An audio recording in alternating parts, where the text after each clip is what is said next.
Yeah, Kurt, just let me know when you start.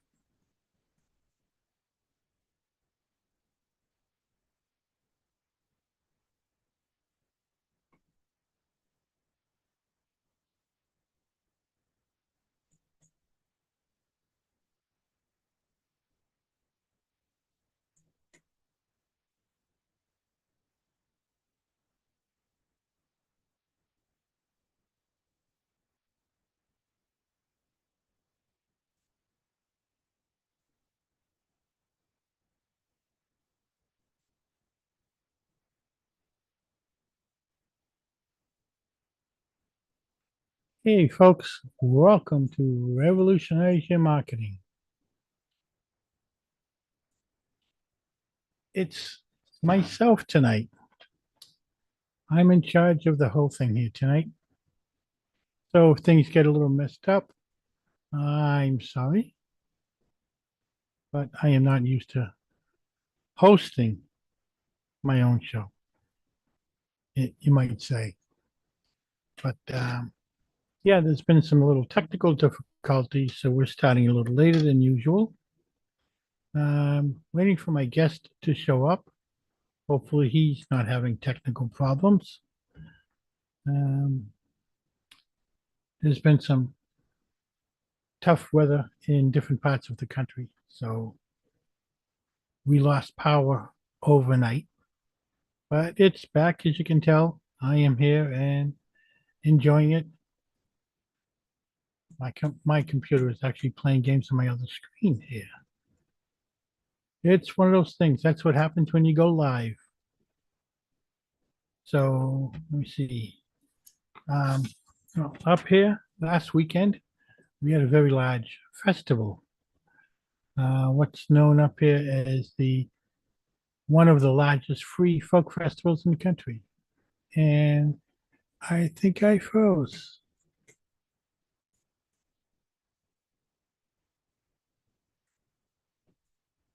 So I am now host. So yeah, we had a one of the largest free folk festivals in the country up in Lowell, Massachusetts here last weekend. It was nice weather on Saturday. Sunday, we dealt with rain, but it died off halfway through the day. So ended up being a good day. I worked one of the food tents and we actually sold out of all the food that we had, which was a good thing.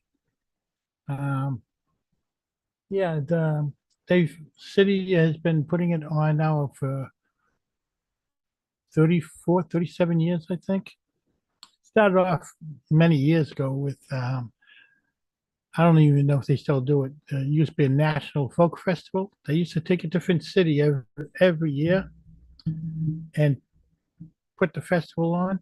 And they only stayed for 1 year in every city until they came to Lowell. Lowell's so diverse with different nationalities. They had such a great turnout. They stayed for 3 years.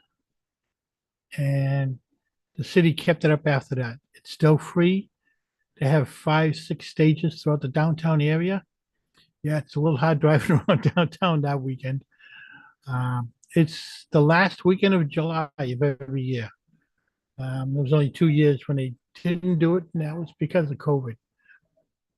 Um, but it's a good time. There's a lot of people that show up from different parts of the country. Some of the entertainment that they bring in, different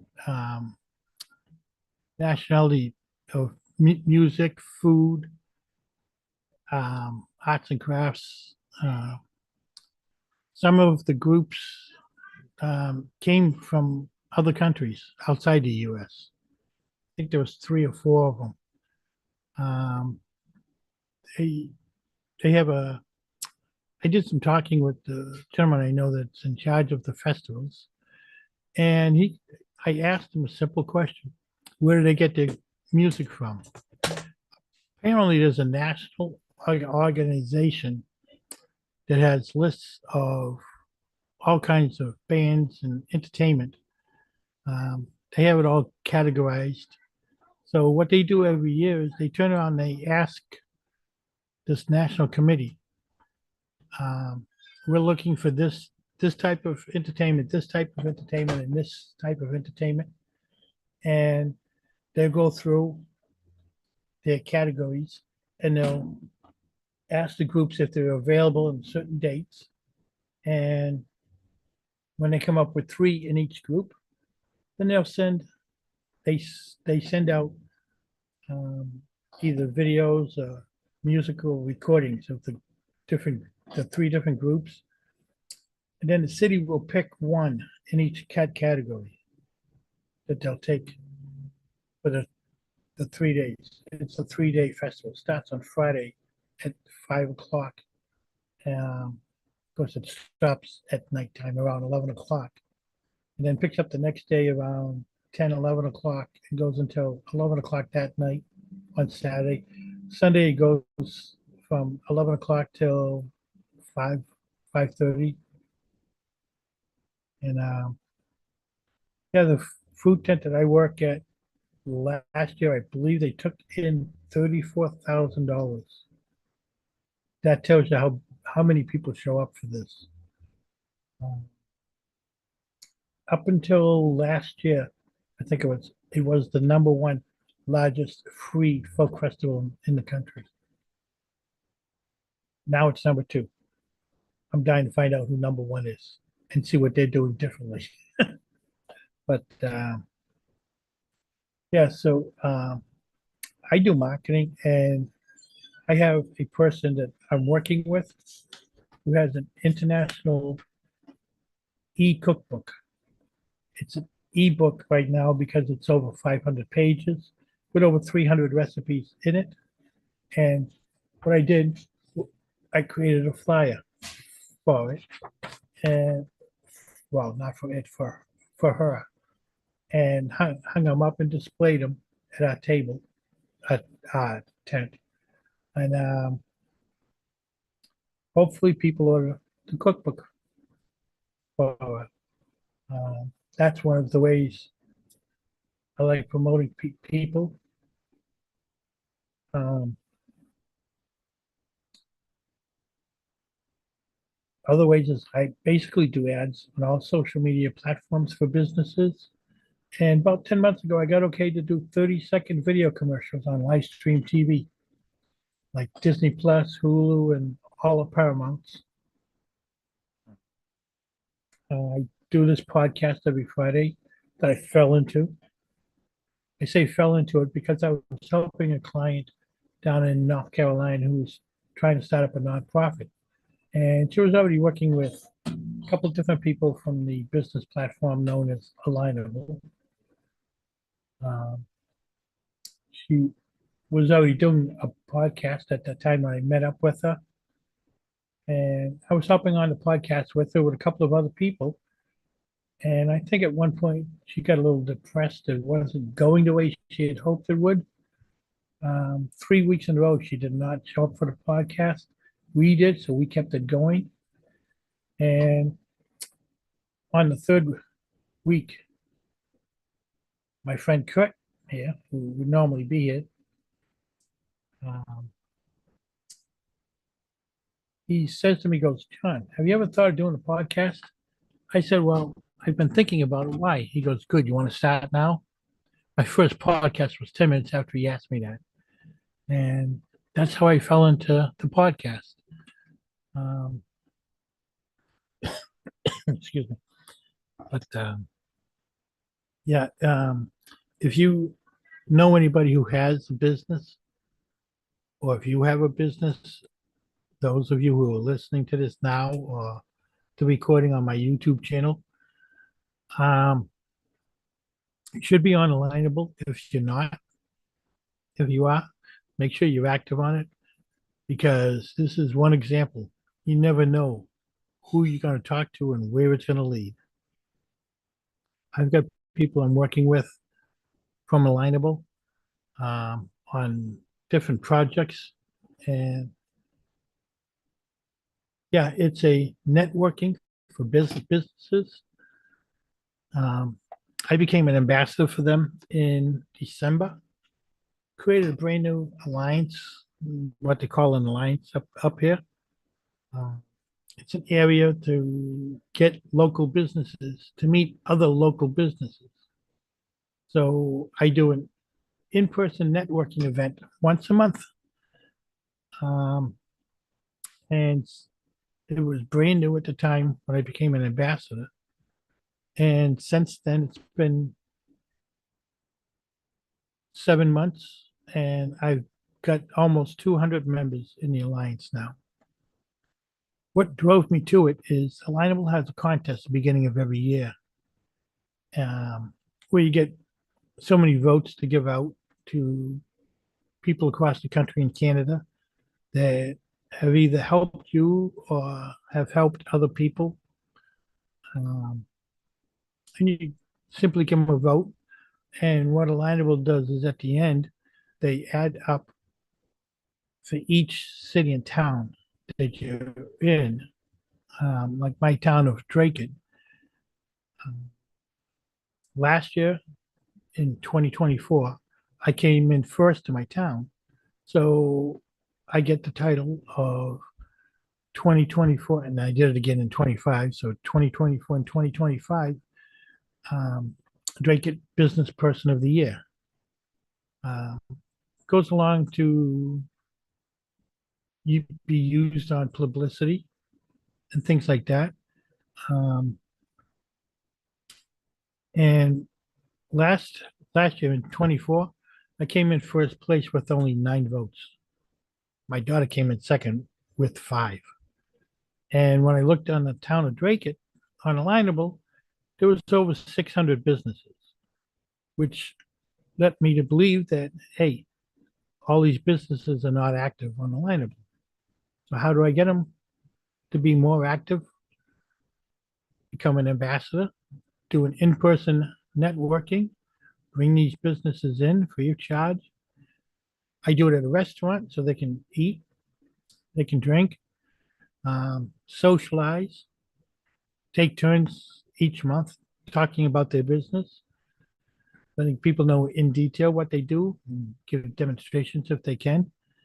Um, what I've done is I've incorporated another, um, I've incorporated another nice little trick to it. I bring in someone from Alignable who's been on Alignable for years to talk about what they do or teach about Alignable, how Alignable works, things like that. I bring them in on a Zoom call. Um, the place I have has a nice big screen TV mounted to the wall, which is great. Um, so I bring them in on a Zoom call, similar to this, and it's gone over pretty good. In fact, it's spreading on Alignable. The first person I brought in, I thought it was such a great idea. He wants to incorporate it in his alliance, and he's in Illinois. So I've I've met people all over the U.S. and in Canada. I have over 1,400 connections on Alignable.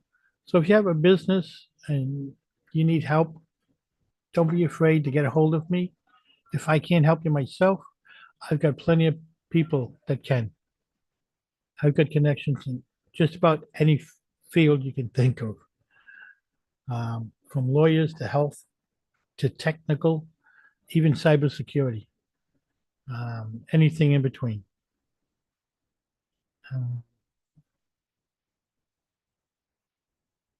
so if you want to get a hold of me, you can email me at millcitymarketingma@gmail.com. You can go to my website, millcitybusinesshelp.com. In there, there'll be a link to my calendar, um, link to my email. Um, so if you have any questions even about Alignable, want more detail about it, get a hold of me. I'll be more than happy to talk. I'm a people person, easy to get along with. Uh, Other people would pop in at times in my podcasts um, will tell you. I mean, I have to be a people person with over 1,400 connections. But I was going to say something a while ago and now it slipped my mind. Uh, oh, yeah, that's what it was. Talking about the publicity that you get from Alignable. After the contest, if you come in first in your town, you get what's known as a Swiss cheese um, PR statement. You fill in the blanks. I sent that into my local newspaper. They did a little article on me. Uh, I was also asked. I was also asked if I wanted a. There's a brand new business magazine that did a 3-page article on me. But one thing from doing PR, you never know where it's going to go. This week, I got a letter from local Congress person, and she congratulated me for being named Drake's Business Person of the Year. It's always nice to get things from Washington. Um, I wasn't expecting that. That's going to look good hanging on my wall as a frame, I can tell you that. But yeah, as far as marketing, marketing is changing by the day uh, with the help of AI. There's something new coming out pretty much every day in AI. Um, I am trying to keep up on it. Sometimes it gets ahead of me, and I have to get caught up. But outside of that, it's marketing is an interesting field to get into. There's so many different types of marketing and so many different ways in each type. Um, it's a lot to know, a lot to understand, but a lot of fun too. You might ask yourself, how did I get into marketing? That's a good story. Um, Many years ago, me and my wife took a cruise from Boston to Bermuda for a week-long cruise. And we had young twins with us at the time. So we had to get a 2-bedroom suite. And I can tell you one thing, when you get a suite on a cruise ship, you get spoiled. You don't want to go with anything less. I had such a good time. I wanted to help other people enjoy vacationing. So I became a travel agent. Hooked up with an international host company. Um, they gave me a website, back office, kept everything, kept specials up to date on the page and everything. And I figured, okay, great. I get clients in through them. Well, didn't work that way. Didn't get a one through them. So I heard people put ads on Facebook. I said, well, how difficult can it be? I fudged my way through it, put a couple of ads out, got a couple of clients, but nothing really paid off. And then COVID hit. Need I say what happened to the travel industry? It was not the time to start being a travel agent. Not at all. Um, so in the meantime, I bumped into this guy online who was teaching a marketing course, and he was in the process of making it into a certification course. So I took his 16-week online course, maybe 2 hours every Tuesday. And he was doing marketing at that time for 15 years. Had some accounts like Procter and Gamble, Orange Theory Fitness, um, a bunch of others. I can't think of the names of them right now, but he had a bunch of large accounts similar to that. How did he start out? He started out with one gym in San Diego, where he's from. And within 3 months, he had 800 of them across the country. And that's how he started his marketing business. And it just grew from there. Um, when I took his certification course, I had to go out to San Diego for graduation. He rented Padre Stadium for the day. That's how big his business was at that time. Right now, he's got over 300,000 students in 75 countries around the world. Um, so I think he knew what he was doing, especially back then. And a couple of years ago, he started incorporating AI into it, into his course. So I took it a second time. I had to keep up with AI. Uh, I've been studying a lot from AI afterwards. So I'm keeping up on top of it as much as I can. Um, so that's how I got into marketing. And now that's what I do. Like I said, I do ads on all social media platforms. Got okay to do 30-second video commercials on live stream TV, Disney Plus, Hulu, and all the Paramounts. I didn't even know Paramount had so many live stream channels.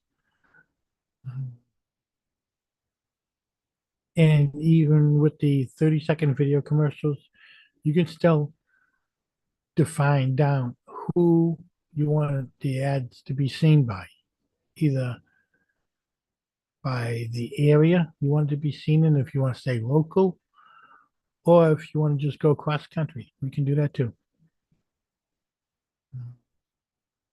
That's how much marketing has changed. I found the live stream out by accident. I saw an ad one time and I haven't seen it since, from Disney, looking for people to put ads on their live stream. And I said, Disney, as big as they are, why would they be doing that?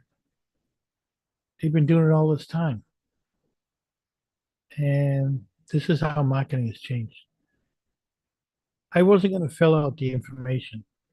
Something in the back of my head said, no, fill it out, see what happens. So I did. 2 weeks later, I got an email from Disney giving me access to their platforms. Disney and Hulu is one company in the same. So I had access to both of those live streams. Um, and I will tell you one thing, it's a lot cheaper than doing an ad on Facebook or Instagram. Facebook is up to almost $2 per click now. And I didn't believe what Disney had said.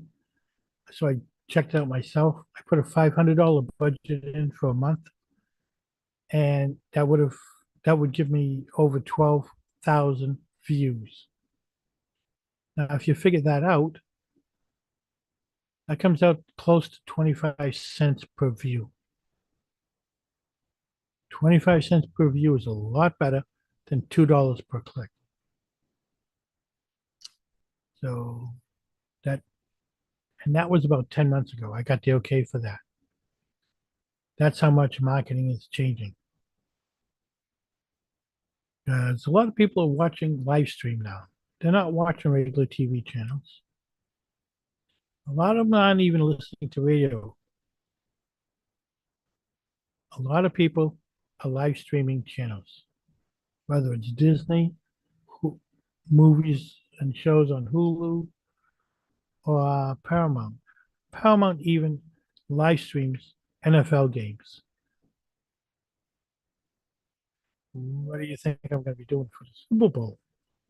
They'll be charging more than that, though, I'm sure. But actually, I don't even think they get the live stream for the Super Bowl. But yeah, that's how much marketing is changing. It takes a lot to stay on top of things, but I'm doing the best I can. And like I said, if anybody needs any help out there, feel free to get a hold of me. Mill City Marketing, MA at gmail.com or millcitybusinesshelp.com. revolutionize.com for the website. I do this podcast every Friday night, 5 o'clock Eastern time. It's live streamed, and the recordings are on my YouTube channel. You go to YouTube, type in Mill City Marketing MA, and they'll come up on my pages.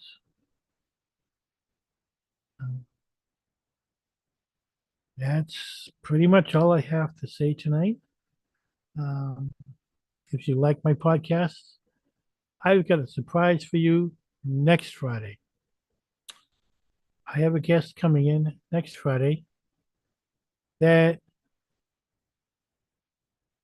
is very well known. I'll give you a hint. It's bringing the holidays a lot earlier. You've heard of Christmas in July? Okay, I got Christmas beginning of August.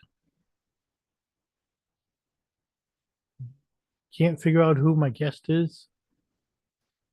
Tune in next Friday night, which is August the 8th. I know it's August 8th because my anniversary is August 9th. But August 8th, my very special guest. Been trying to get this person a year ago. They're finally coming on. So that's all I have for this week. Short, but to the point. Any questions about marketing? Feel free to get a hold of me. And if you have a business and you need help, if I can't help you, I've got the connections that can. That's all I have for this week. So tune in next week for my special guest. And if you visit my YouTube channel, please like and subscribe. And you can see most of my previous podcasts. So that's all for this week, folks. Thank you for tuning in, and we'll see you next week.